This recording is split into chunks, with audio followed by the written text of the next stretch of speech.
We don't do that here. But the queen rises to the top.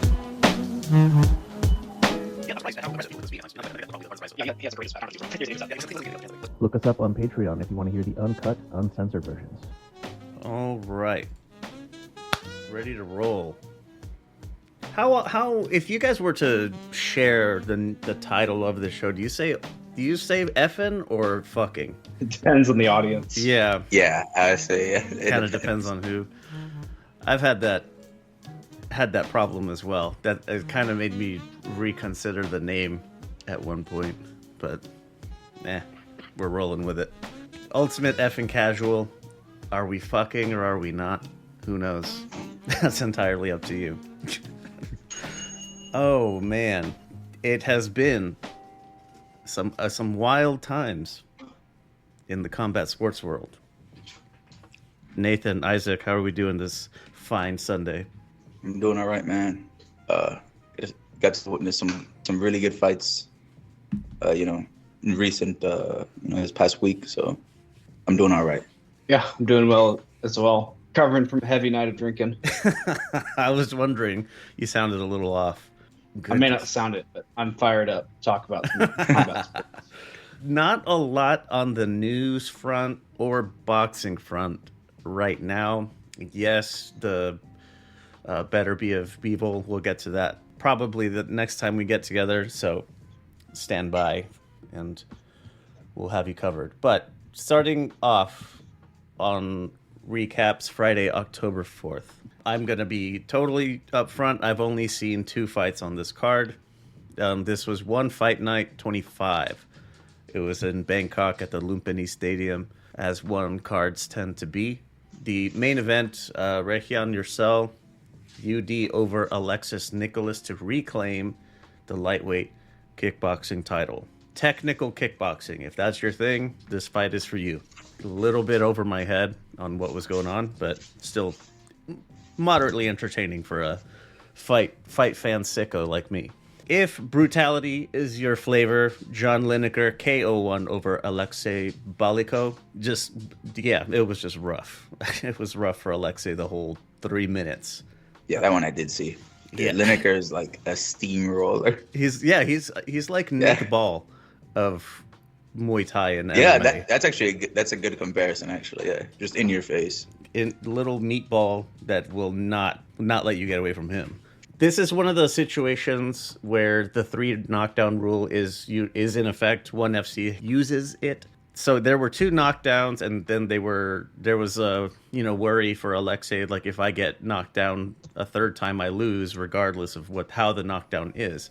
And instead of just getting popped and then like losing his balance or something, he got straight up slept. So I recommend looking for this one. It's 3 minutes. You'll enjoy that 3 minutes of fight. Man, the big one.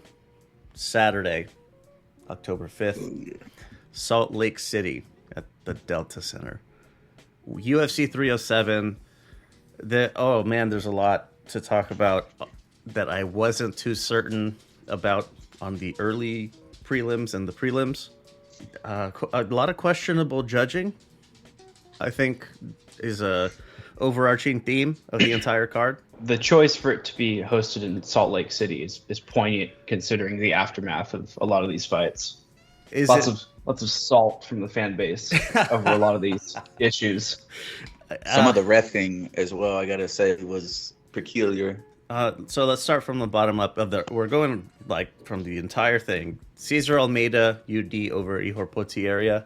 This was the fight where Almeida poked Potieria. That's in the right. eyes. This is the 3 or one. 4 times. Yep. And in addition, there was a nut shot, not a single point taken away. Not even point. Warnings. Not firm warnings anyway. Not only that, but the first time that Ihor got poked in the eye, the ref just said like keep fighting, and like they showed it in slow mo, and the fingernail was fully inside his left eye. So like I feel like you sort of have to give him the benefit of the doubt in those situations. You'd think, right? Yeah, but that was a wild fight. John Jones prays for refs like these. Yeah. I was hoping that wasn't going to set like a bad tone for the evening, but it definitely did. and I didn't realize it at the time. Yeah, well, hopefully we never see that ref like ever again. Man, Ever.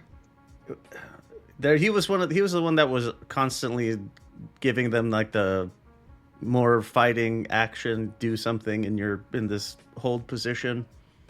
Was that him? Same guy? I think it was. Yeah. Because I know it might have been Herb Dean another did fight, that but I think too. it was. Yeah. He did that for one. Yeah, he gave him like 10 seconds in the clinch, and then break it up. Yeah. All right, moving up. Court McGee submits Tim Means in the first. I expected that to go a little longer.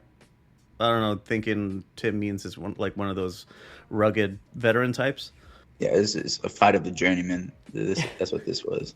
Now here's one of several split decisions of the night. This one I did not agree with. Yasmin Lucindo gets the nod over Marina Rodriguez. I don't know what to make of this. Is Yasmin does she have Dana White's favor, and that's why she's getting the push, or getting the benefit on the nods?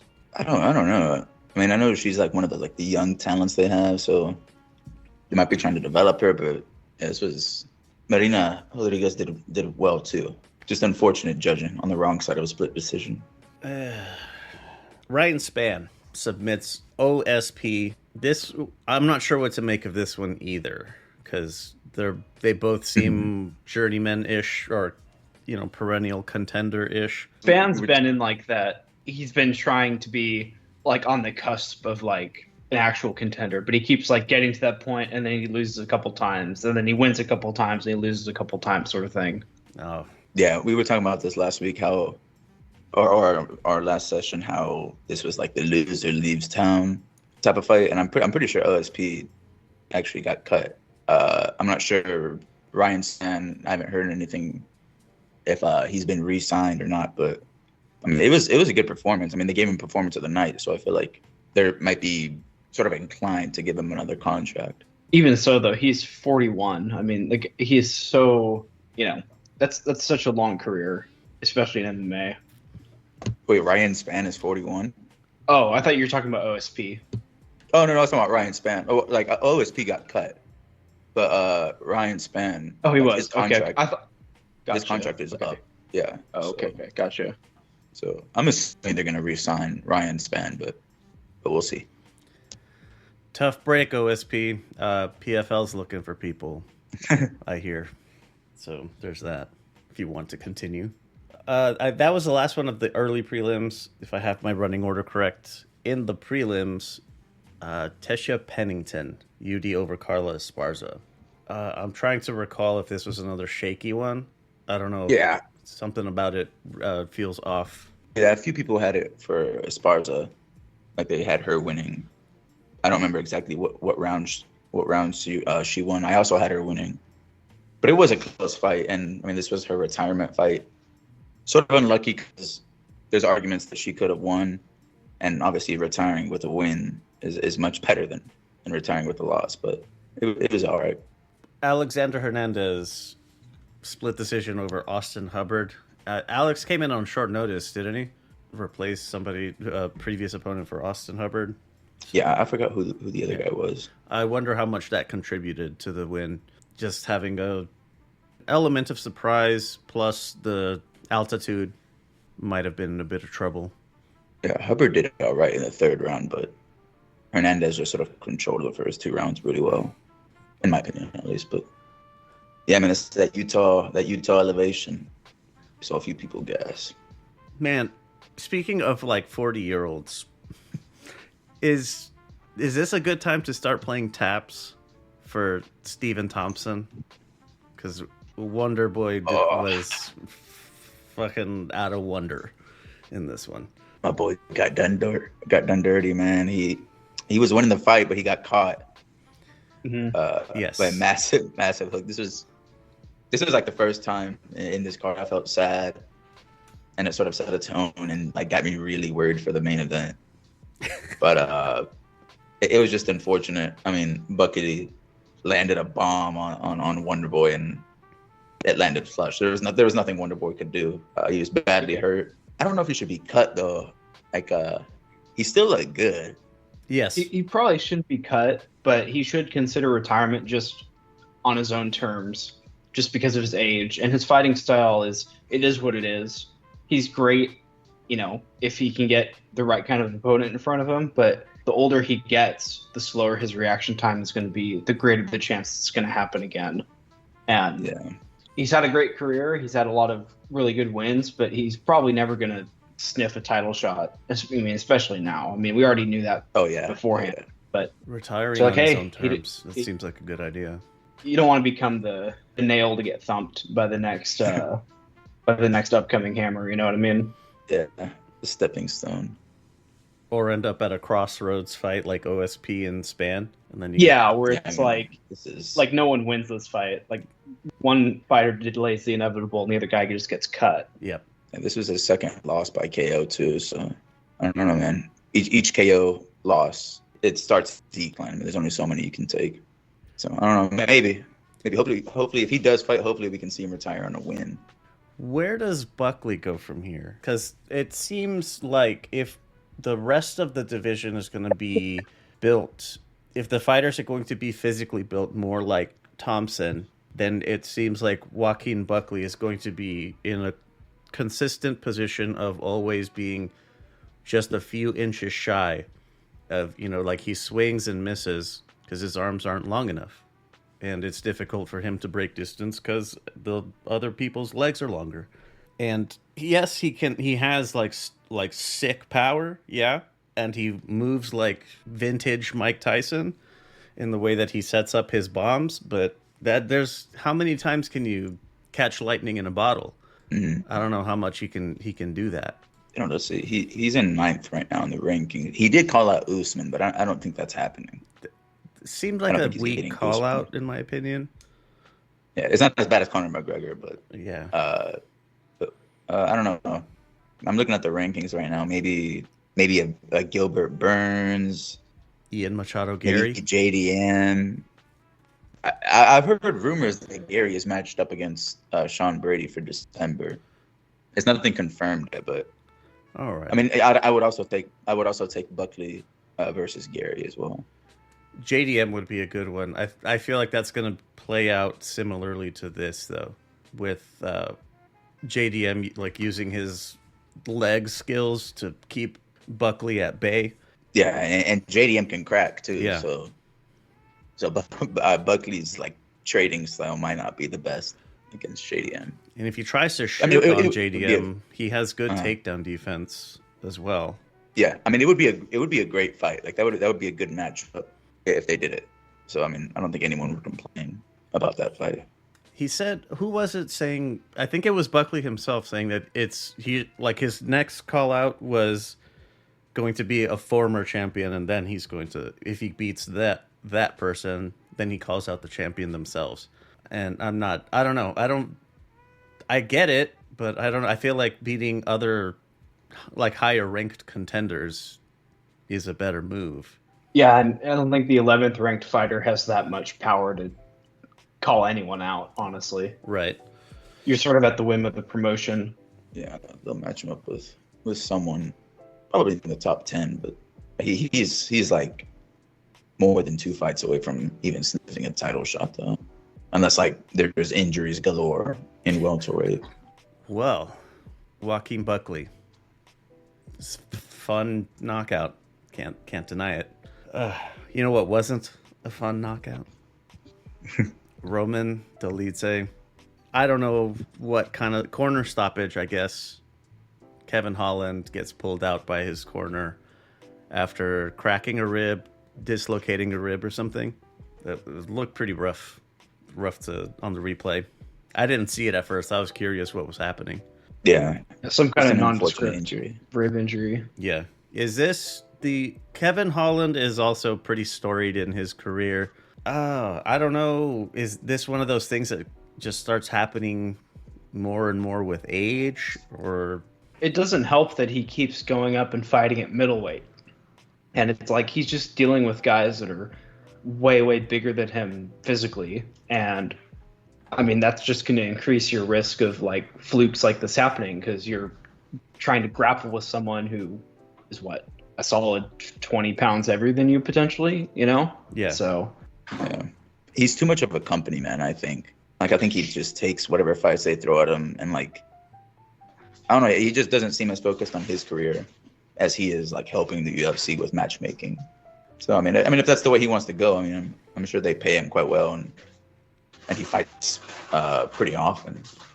But I mean, I don't think he's gonna get close to title contention that way.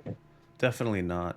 Yeah, it seems like he's the company gatekeeper at this point. Just, we have a guy, have at him, Kevin.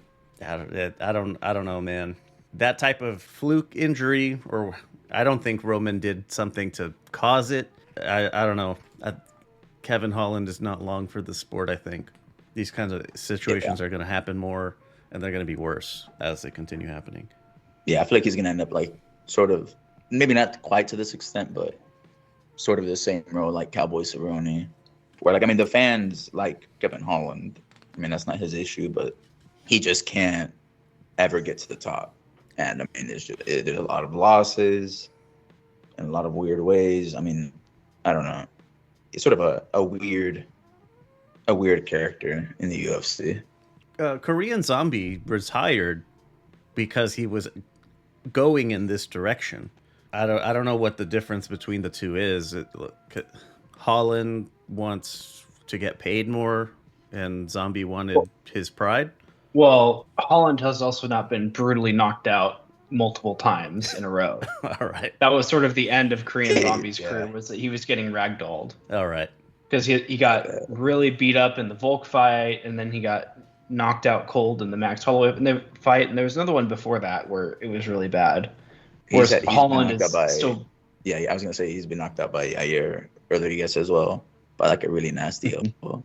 Yeah, well, Holland is still competitive, but, you know, like you're saying, he's sort of given it his shot. He's not going to ever get a title shot. So maybe it's so hard for fighters, though, like more than any other sport, the amount of time and energy you have to dedicate to it. And you're just, even though you have a team with you, you're sort of stuck in your own head. It's not a team sport. It's like individual. And, you know, it's so hard for people to walk away from that. Even when like they're young, all these fighters will be like, I don't know, you guys may remember Canelo once upon a time said, "Oh yeah, I'll be retired by 34." And now he's past that, and he's still wanting to fight for a good while longer, you know. It's a very hard thing to walk away from. Mm-hmm. That at a certain point it becomes like all they know, and it's like their entire identity. I've heard fighters speak about how hard it is to transition, like, you know, after retirement, like, you know, to normal life. I mean, it definitely is. It's an interesting like phenomenon, I guess, like how they have to adjust. It always seems to me that the logical move would be coaching, right? Because you have the skills to do it. You're still young enough and fit enough that you can, if you need to demonstrate something to someone, you can physically do it yourself rather than kind of manhandling people through a technique. I don't know. Like, that was like, for me, my boxing coach was a good way that he taught me was kicking my ass a few times. So I don't know. He himself was no longer competing, but he was still in shape enough to fucking work me over a few times. I'm curious what the difficulty is, because it is like Nathan, like you said, it's not a team sport. You have support people like in support roles, but this isn't like the linemen in the NFL, where it's like a little core of people that work together, essentially doing the same thing. Mm-hmm. Yeah, you have to do it all by yourself, and yeah, hard to say. Excellent tangent there to move right into Kayla Harrison, her UFC debut, UD over Ketlin Vieira. No, this is her second fight in the UFC, isn't it? Yeah, you're right. She bulldozed Holland in her first fight. Yeah, I remember. Okay, I remember. Yeah, this was a weird fight. I gotta say, I thought Kayla was gonna steamroll, but Ketlin, I don't know. It just sort of seemed like as soon as the fight started, Ketlin was more so fighting to not lose than she was to win. And then Kayla as well. Like she couldn't really. She had a few moments when she was on mount, getting elbows, straight down, ground and pound. But there was, I don't know if I ever thought at a point in the fight like, oh, this is like, about to end. And maybe that's a testament to this is a different organization. She's not just going to steamroll people like she did in the PFL, but she got the win at least. As you would expect, And she said, call out the champion or the winner of the championship fight. Sorry, Nathan, go ahead. yeah, I was just going to say that what you're leading into, that she is set right up to challenge for the belt now. And I think that's what's going to happen. Yeah, 100%. I expect that's what they're going to do, even though Pena did not seem too interested in talking about it. But that was hilarious. Yeah. All right. Before we get to that moment, another high strangeness at the Salt Lake. Mario Bautista gets the decision over Jose Aldo. I don't know how. Can somebody like devil's advocate for me? Because I don't know how that happened. The judge had money on Aldo losing. That's how. Like, unironically, it almost feels something that corrupt, because the alternative is they just don't know anything about mixed martial arts. And which one do you want? Do you want a judge that doesn't understand the sport they're watching, or someone that's just trying to make money off of it? We're choosing between shit and diarrhea here. But yeah, I don't know how that fight can get scored like that.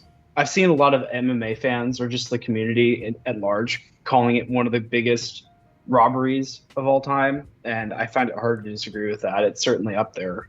Biggest in how egregious compared to like the impact, maybe. Yeah. Okay. Well, just in how like blatantly bad the decision was. Man. Yeah, they whoever, I don't know the name of the judge, but like at some point, I mean, you have to follow the criteria that is like set up for scoring, and control time is not number one. And if you're going number one, it's damage, which Aldo was landing more than Bautista was. A lot of people said it came down to the third round. Bautista landed nothing. There was no damaging shots. Aldo was the only one that landed anything. So, I mean, I really don't know what the confusion is with scoring these rounds. It's different if you're in the clinch and you're landing knees or elbows, or you're taking people down repeatedly. That's a different story. But Bautista was not doing anything of that sort. So I was sort of confused whenever I heard the decision. If I'm looking at this correctly, Bautista went for 10 takedowns and got fucking none. Yeah, he had a lot of like time spent just pinning Aldo up against the cage and doing nothing with it. Yeah, it was just clinch control, and there was no offense. And Aldo, when he wanted to break out of the holds, he would, and then he'd go back to just teeing off on Bautista's face. I don't know what the hell that was. Not worst decision of the night, but in a string of bullshit. Damn. He was really on his high horse too, but like I think even though this was a win for him, I think his stock actually decreased as a fighter. And I don't know. We'll see who the UFC matches him up with next, but I don't know if they'll be too kind with the matchup. I was gonna say, like, you're gonna throw him in with somebody really fucking tough to yeah. Yeah, you're getting fed. Beat some humility into you. Who was it? I saw this really funny interview with Renato Moicano. They were asking him about this fight, and it's like, who do you give to Bautista next? And he thinks for a second, and he's like, Poatan. Yeah. Poatan. Oh, yeah. I saw that. Yeah. Yeah. Getting fed, yeah. Winner of Tapuria Holloway. Dvalishvili is going to be fighting Nurmagomedov, right? It's pretty much a set thing. I don't know if it's confirmed, but I'm pretty sure that's what the UFC wants. And Merab said he would be down to fight too, so I'm sure it'll happen at some point. O'Malley needs a comeback. Gonna have O'Malley just snipe Batista. Pretty much, that's what it would be. I think they both fight out of the lab though, so I'm not sure how that would work. Marlon Vera. Song Yadong. Song has a fight on the Macau card Oh, okay, yeah. if I'm not mistaken. That'd be a nice fight for Cheeto then, yeah. Be a massive fan favorite for that fight. Bautista, you son of a bitch. All right.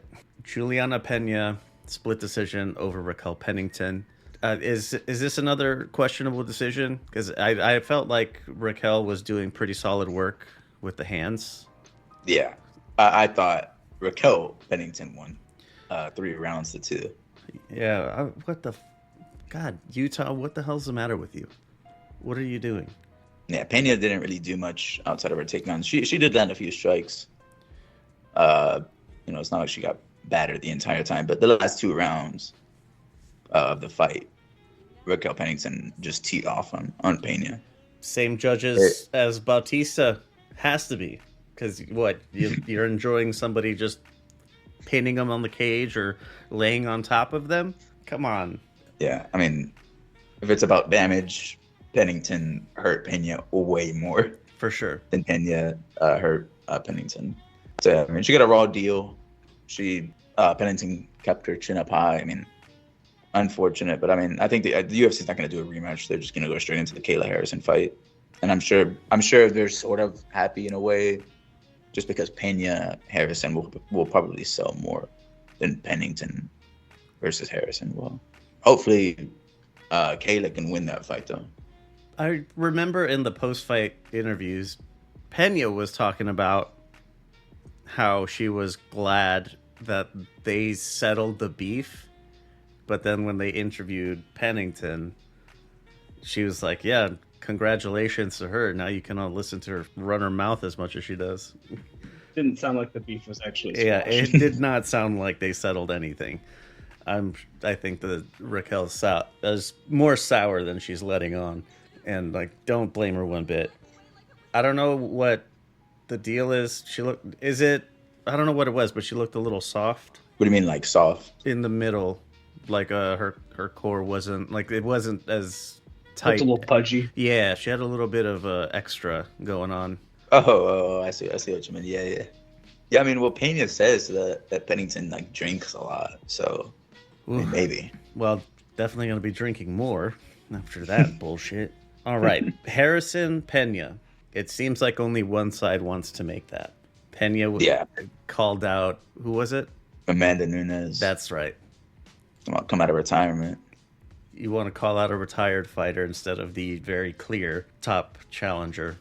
It was hilarious too because the UFC, I mean, you could tell they were already ready. They had a camera on Kayla Harrison in the back, and as they're asking her, they cut to Kayla, or they do a side by side with Kayla, and Pena just doesn't even mention her. Pena seems like she does not want to fight Harrison. Yeah, and I don't blame her. I don't think she would fare well in that fight. Yeah, that Amanda Nunes win was a fluke.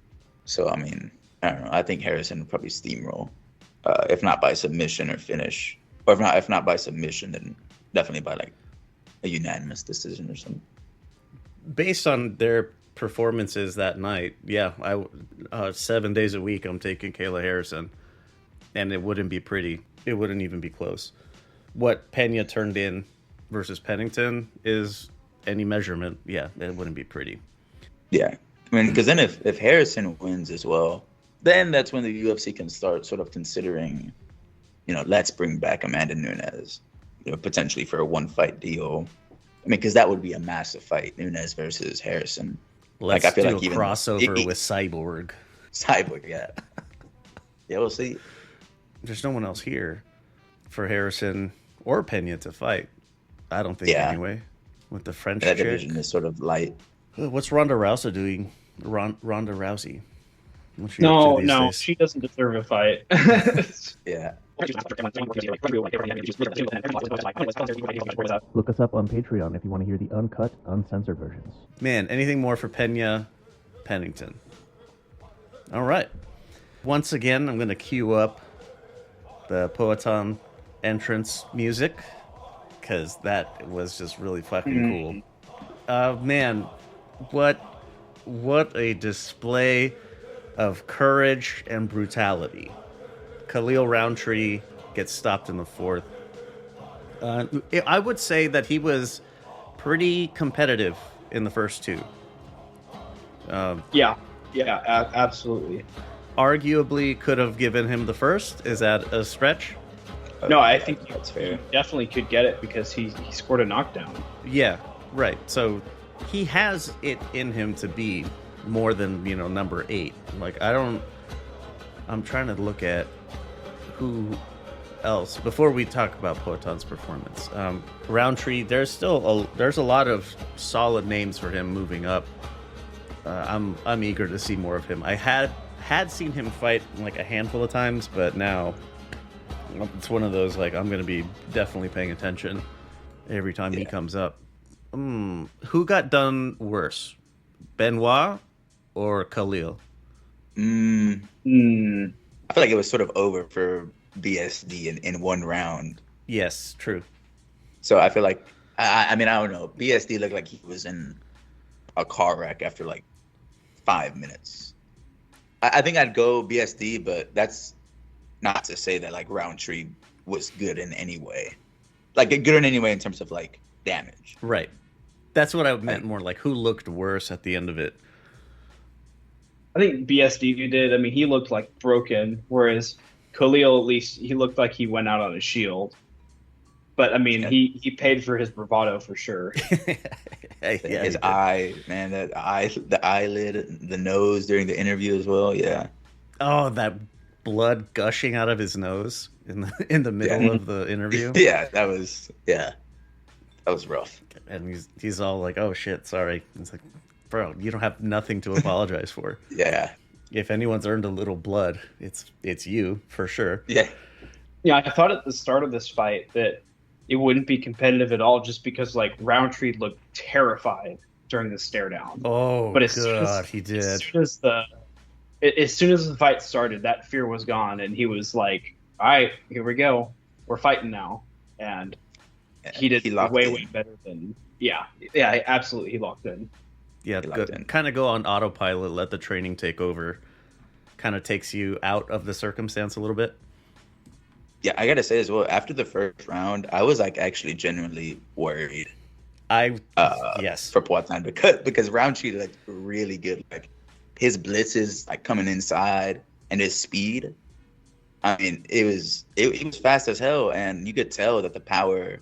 Poitin was actually pretty wary of the power. Like he felt that. Yeah. What could happen? Yeah, he knew what could happen. Oh, do you think the elevation and Roundtree's pace in the beginning is what set up, the downfall in the third and the eventual finish? I feel like it definitely contributed because whenever Roundtree came out in the fourth, you could tell he was exhausted. Yeah, already. He was done. He was exhausted. Yeah, at the end of the third, he barely made the walk back to his corner. Yeah, I wouldn't say it was like the sole reason. Like, Pereira also landed some excellent leg kicks. And then, obviously the flurry that he let go in the fourth. I mean, outrageous. But I think the elevation was definitely a contributing factor to the finish. I had to turn off notifications on my phone for like everything for a little bit while I was catching up with the fights. Because like I saw some hits of like positive things like, holy shit, oh my goodness, I can't believe what just happened. Like, okay, it was the first round when I turned it off. Like I got a notice that said, holy shit, Roundtree might be able to do this. Like, don't tell me that. I don't want to hear that. It was a roller coaster for sure. Roundtree, does he hang with the likes of Jan, Yuri, Jamal Hill? I think he can beat Jamal Hill. I think it would be a good fight, but I think he can beat Jamal Hill. Yeah. I think Blachowicz would be a terrible matchup just because out of those three, Blachowicz can wrestle the best of them, and that's like kind of the reason that the Styles Make Fights moniker is more relevant in MMA is because someone like Khalil can't get very high up the rankings because he's just a striker. He doesn't have a well-rounded skill set to really climb that ladder and beat a lot of these contenders, but the champion happens to only strike, right? And so he's able to have a lot more success versus the guys who would normally have to go through to earn like a number 1 or number 2 ranking.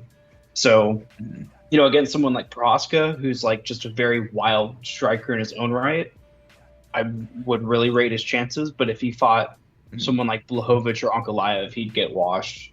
How do you think? Like, I know Yuri already signed a contract for a fight, possibly against Shamal Hill.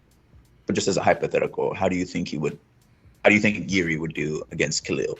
And that would be such an awesome fight.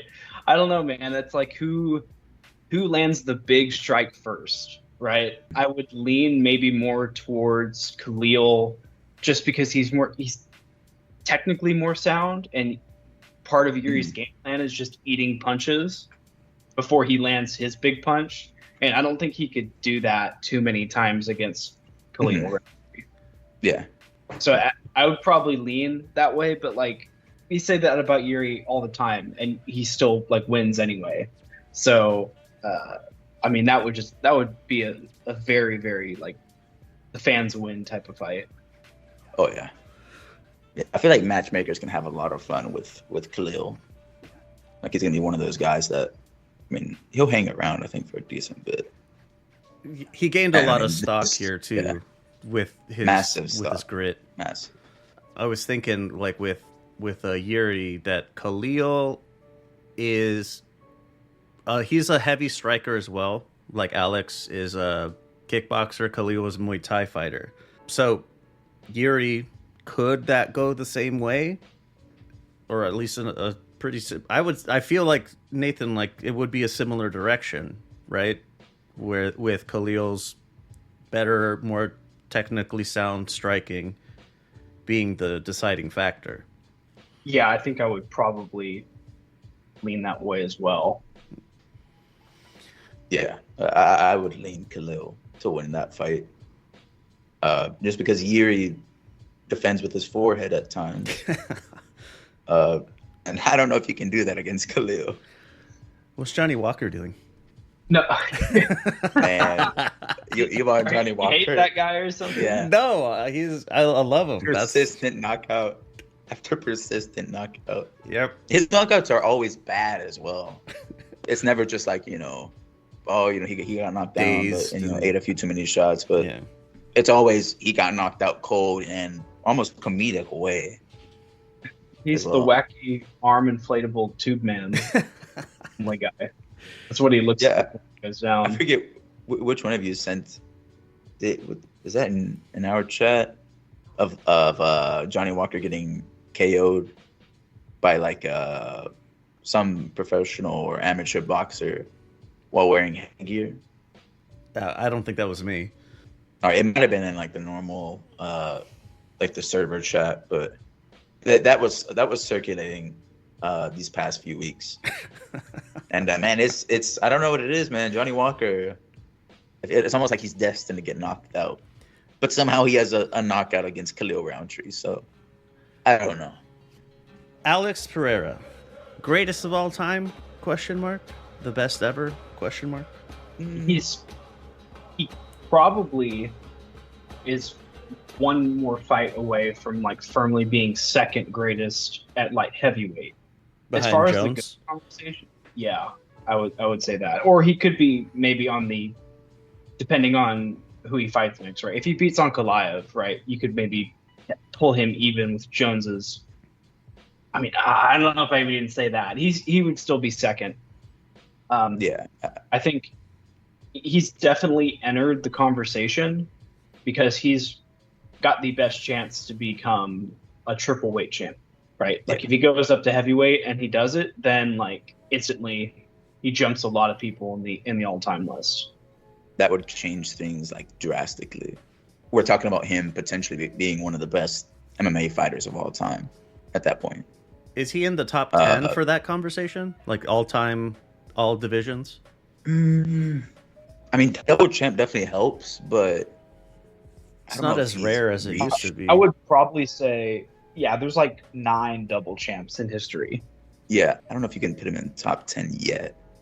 I think he's probably in the top 25 for sure. And yeah, maybe on the fringe of the top 15, but he goes really, really far if he were to knock out Tom Aspinall at heavyweight or John Jones, either way. I mean, actually, we're talking about We're talking about top 3 if he becomes champion at heavyweight. We're talking about top he goes from like 17 or 18 to like 1. If he, especially if he beat like Aspinall, right? Because if he beat Jones, there'd be like the caveat that Jones is old and potentially, maybe even injured.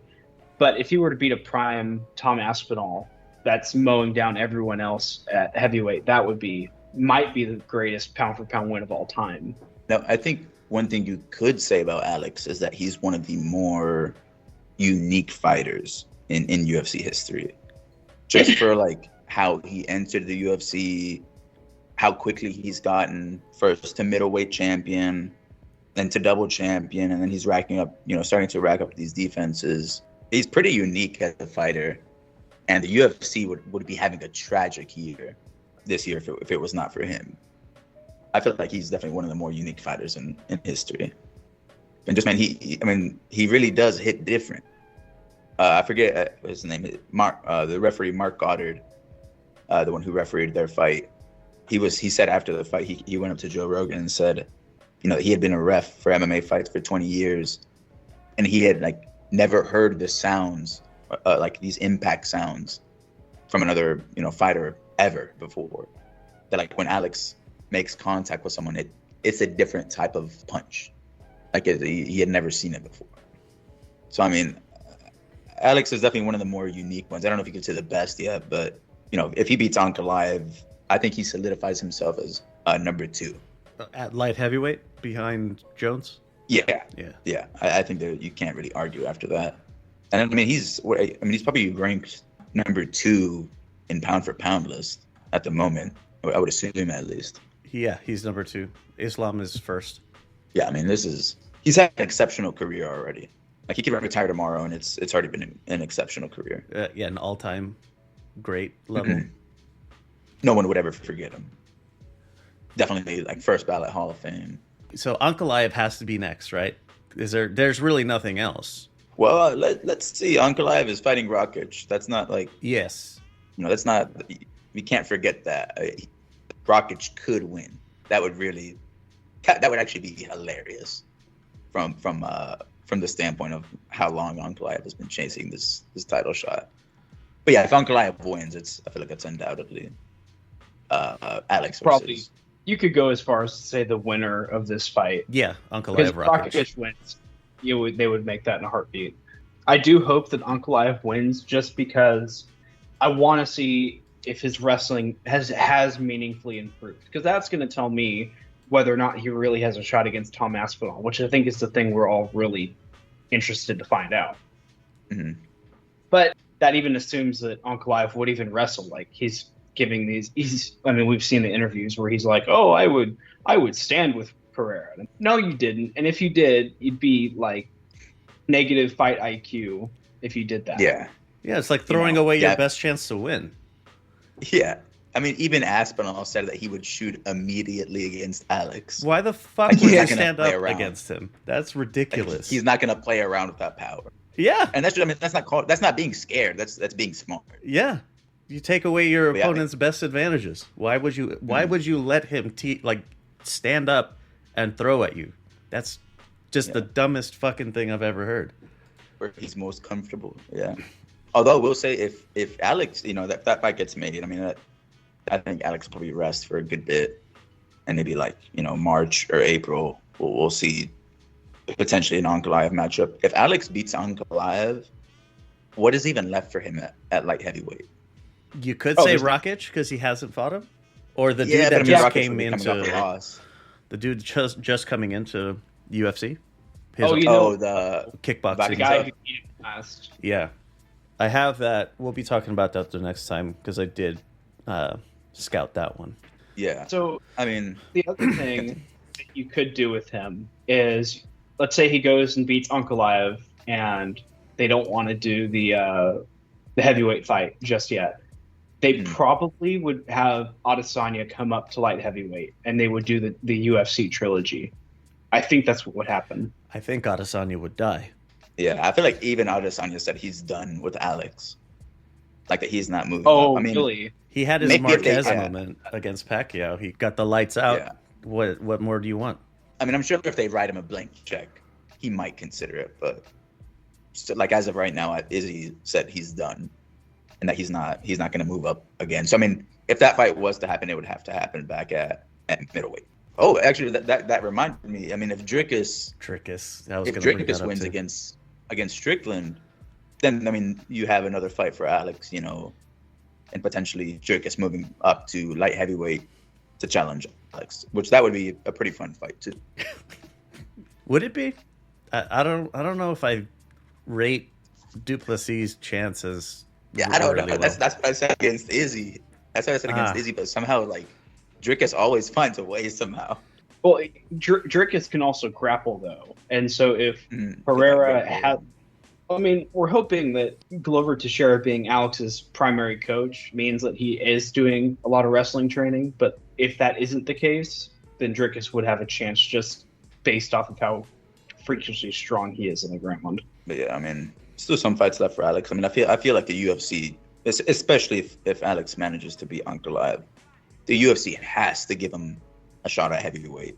Like they have to. Like I mean, they're really not going to get much chance down the road to, you know, to have a 3-division weight champion. So I feel like at some point they would have to. If Alex beats Ankalaev, like that would shut the haters up like drastically. Everything is hinging on, you know, Ankalaev beats Pereira. So I mean, I feel like Alex is close to 100% at light heavyweight. If he did move up to heavyweight, got a title at heavyweight, he'd have to face Anatoly Malikin. I'm not going to stop bringing him up just because it's fun for me. It's a fucking maniac over at 1FC, also triple weight champion. I would not give Anatoly a good chance against AP at all. We're only going to have Alex for a few more years potentially, so we got to enjoy him while we can. I need to find out where he got that Pikachu denim jacket that he has. Well, that's just the fucking best thing ever. All right, anything more for fun? Okay, let's move into previews here. Dana White Contender Series Week 10 is on Tuesday, October 15th. The headline is Nick Klein versus Jose Sosa at middleweight. So there's a few others on there. Nothing that really caught my eye. So, I don't know. Enjoy. Friday morning, October 18th, One Friday Fights at the Lumpini Stadium in Bangkok, Thailand. I could not find a running order for this one. It wasn't in the usual place that they hide it for whatever reason. It also changes all the time. All right, on the 19th, first thing in Riyadh, Saudi Arabia, PFL Super Fights, Ngannou versus Ferreira. Let's start from the bottom because there's not a whole lot going on here. Youssef Al-Husani versus Taha Ben Daoud. Featherweights, Mustafa Nada versus Ahmed Sami. Middleweights, Ibrahimov versus Nacho Campos at featherweight. Makar Sharip Zainukov versus Diedrich Sanders. That's lightweight. Ralphion Stotts versus Marcus Breno. Bantams. That's the prelims. Man, I think those start at West Coast time. It's like 9 in the morning. So, yeah. On the main portion, kicking it off, AJ McKee versus Paul Hughes at lightweight. Hussein Khadimagomayev. Yep, sounding it out, baby. Versus Zafar Mohsen, featherweights. All right, and here is where shit starts to get somewhat interesting. The postponed Johnny Eblin versus Fabian Edwards rematch for the middleweight title, the Bellator title, is here, so that's fun. Chris Cyborg versus Larissa Pacheco, featherweights. Is this a title fight? Yeah, featherweight. Yeah, I think so. I didn't check. That's going to be a scrap. That is going to be a scrap. I'm not too familiar with Pacheco, so I can't really say. What does she bring to the table that would be troubling? I mean, they both have power, but Pacheco's the one that's actually beat Kayla Harrison before. Oof. So, I mean, that's saying a decent amount. It is. This is at featherweight, too, man. And they go a little bit higher in PFL. Francis Ngannou is finally making his PFL debut. versus Ngannou-Ferreira, heavyweights. Renan is the 2023 heavyweight season winner. I think when this was first announced, I think, Nathan, you had put it as Francis Ngannou's like the final boss of the season. Whoever wins the season, you get to fight Francis and see how you stack up. I gotta say, man, I really hope Ngannou wins this fight. I'm gonna be like pretty sad if Ngannou doesn't win. I would too. That would suck so much. Yeah. Renan is crude. It's really raw, but he's got monster hands. So yeah, if I mean, he catches Ngannou, he could put him out. Exactly. We could see Ngannou slumped like back to back in horrendous fashion. Oh my! All the goodwill from dropping Tyson Fury is gone. Yeah, I mean, I don't know, man. A win here would do a good amount for him. Like, he's had a hard year, and Ferreira isn't like a pushover. I mean, like you just said, if Ferreira can land on Ngannou, it's probably over because this dude has crazy power, similar to Ngannou.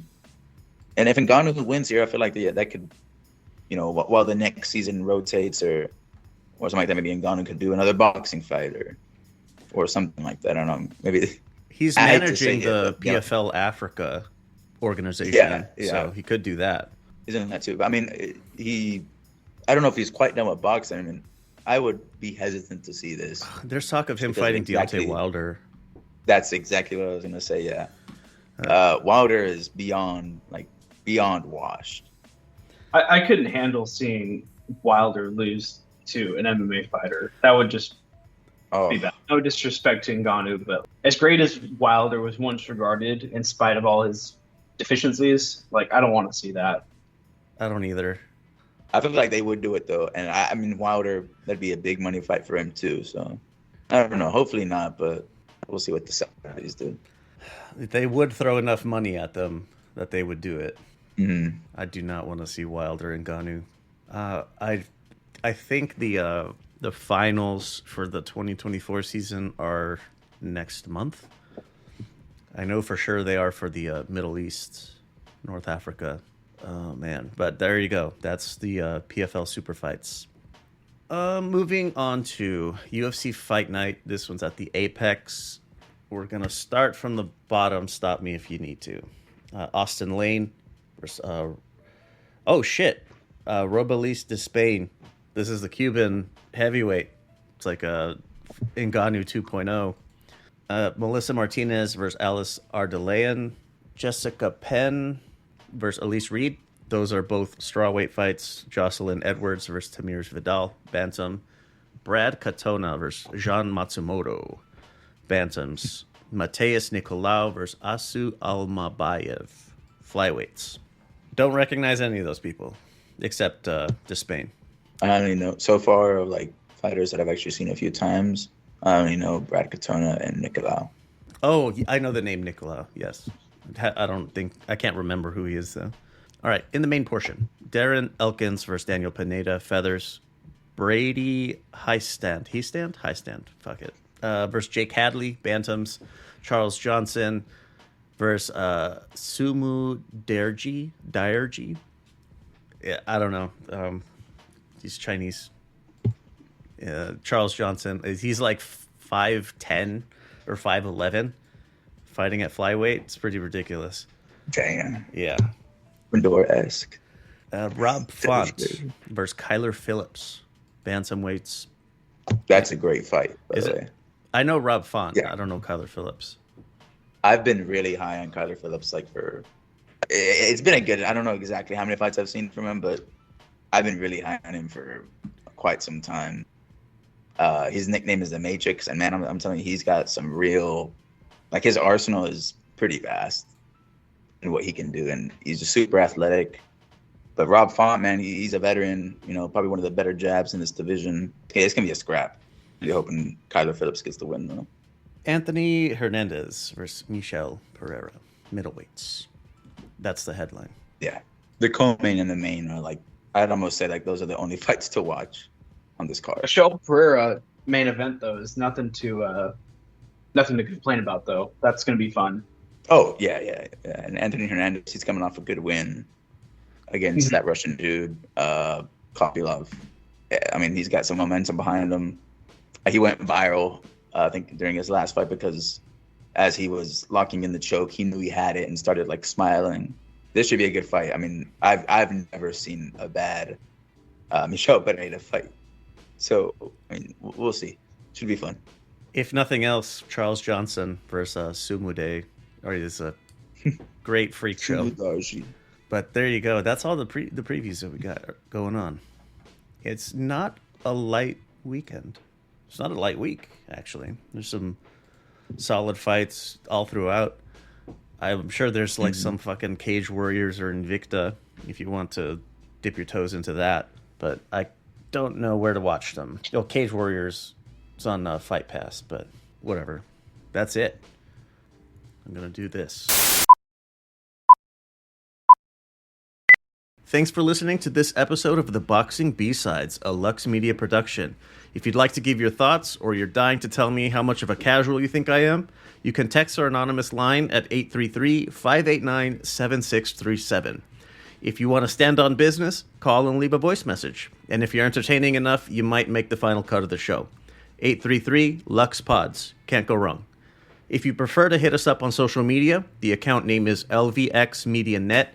That's on YouTube, Instagram, Twitter, and all the rest of that shit. If you can't find us, chances are we're not on it. A lot of stuff gets cut from the final releases, like what you just heard, for all kinds of reasons. So if you want the raw audio, straight from our lips to your ears, look us up on Patreon. LVX Media Net over there, just like everywhere else. Intro and outro by Middle of Nowhere Beats. And for more shows like the one you just listened to, go to lvxmedia.net to cut in the stuff. All right, heading into Ngannou. What is this? They're calling it Battle of the Giants. Battle of the Giants weekend. What do we have as parting words? For me, man, I'm really heavily Team Ngannou. I'm really hoping he gets this win. We got to send our energy to Ngannou. Hopefully he can get it. Yeah, similar feelings here. We need Ngannou to win this one.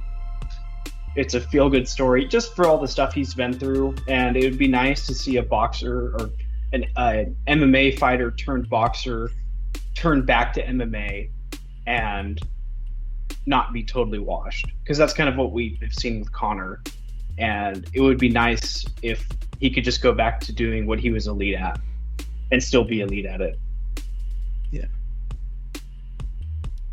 PFL really needs him to win, I think. Like, desperately. Yeah. It would be a catastrophe. That would actually almost be catastrophic if he lost. I think it would be. He would definitely. I would imagine they'd definitely push him into the PFL Africa. Like, do that. All right, stop with the rest of it. There you go. I'm gonna parting words here. Fucking hit wherever it is that you're listening to this. Hit the fucking show with a rating, please. If you're not feeling 5 stars, what's my number? 833-589-7637. Can call me and tell me. Or text, that works too. Whatever. All right, we are out of here. We'll see you in a few days or in a week or so.